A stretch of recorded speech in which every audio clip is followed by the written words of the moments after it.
Ada peristiwa tragis yang terjadi di bulan Ramadan ini. Minta, pria berusia 56 tahun meninggal setelah dipukuli oleh tetangganya sendiri, UJ yang berusia 41 tahun. Peristiwa ini bermula ketika Minta diketahui mengambil 2 buah labu siam dari kebun milik UJ.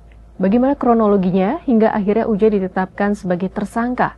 Lalu bagaimana respons Gubernur Jawa Barat Deddy Mulyadi terkait kasus ini? Dan mengapa peristiwa ini menjadi ironi di Jawa Barat, daerah dengan laju ekonomi tertinggi? Kita bahas.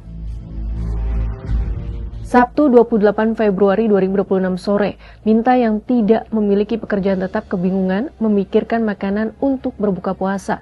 Melihat labu siam yang tumbuh di kebun milik UJ, ia kemudian mengambil 2 buah labu. Satu untuk dirinya, satu lagi untuk ibunya yang berusia 99 tahun dan hidup bergantung padanya. Namun aksi Minta diketahui oleh UJ. Panik, Minta mencoba melarikan diri. UJ kemudian mengejarnya dan memukuli Minta hingga mengalami luka parah, darah keluar dari hidung dan muntah. Kasus ini sempat berujung damai, namun kondisi Minta tak kunjung pulih. Pada Senin 2 Maret 2026, ia akhirnya meninggal dunia. Peristiwa ini kemudian berujung pada penetapan UJ sebagai tersangka. Mendapatkan kekerasan, mendapatkan upaya kekerasan yang kemudian mengakibatkan hilangnya nyawa saudara M, yang setelah kita telusuri lebih lanjut dilakukan oleh yang telah kita tetapkan sebagai tersangka dan telah kita lakukan upaya paksa berupa penahanan. Faktanya kasus ini juga mendapat perhatian Gubernur Jawa Barat Deddy Mulyadi. Melalui akun media sosialnya, Deddy mengunggah pertemuannya dengan keluarga korban serta perangkat desa Talaga Cianjur. Dalam kesempatan itu, Deddy mengkritik kinerja aparat desa terkait penanganan kasus pencurian 2 labu siam tersebut. Ya kenapa Bapak sebagai RT juga tidak ada inisiatif, RW-nya mana? RW-nya kan sakit. Sakit. Ada mana itu? Pak Kades punya grup WA nggak di desanya? Ada, lengkap Pak. Nah terus kenapa ini tidak tahu? Ya karena tidak peka. Kenapa? Karena kita itu menganggap kalau orang miskin digebukin itu biasa. Sementara itu, pengamat kebijakan publik sekaligus peneliti dari Perkumpulan Inisiatif, Nandang Suherman menilai kasus yang dialami Minta dan reaksi emosional UJ menunjukkan wajah kemiskinan yang masih dalam di masyarakat.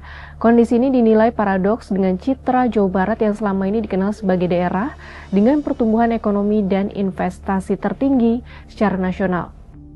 Badan Pusat Statistik pada 5 Februari 2026 mencatat laju pertumbuhan ekonomi Jawa Barat secara tahunan mencapai 5,85%. Angka ini lebih tinggi dibandingkan pertumbuhan ekonomi nasional yang sebesar 5,39%. Menurut Nandang, kasus tersebut menjadi pukulan bagi pemerintah daerah. Tingginya investasi dan pertumbuhan ekonomi belum sepenuhnya menyentuh masyarakat yang masih terjerat kemiskinan dan pengangguran. Berdasarkan data BPS, angka kemiskinan di Jawa Barat hingga September 2025 tercatat sebesar 6,78% atau sekitar 3,55 juta jiwa. Sementara tingkat pengangguran hingga akhir 2025 mencapai 1,77 juta orang. Sahabat Kompas, kemiskinan seringkali tidak terlihat di permukaan. Di sisi lain, kepekaan sosial di masyarakat juga semakin menurun. Semoga peristiwa ini menjadi alarm bagi pemerintah untuk lebih serius memastikan kesejahteraan warganya.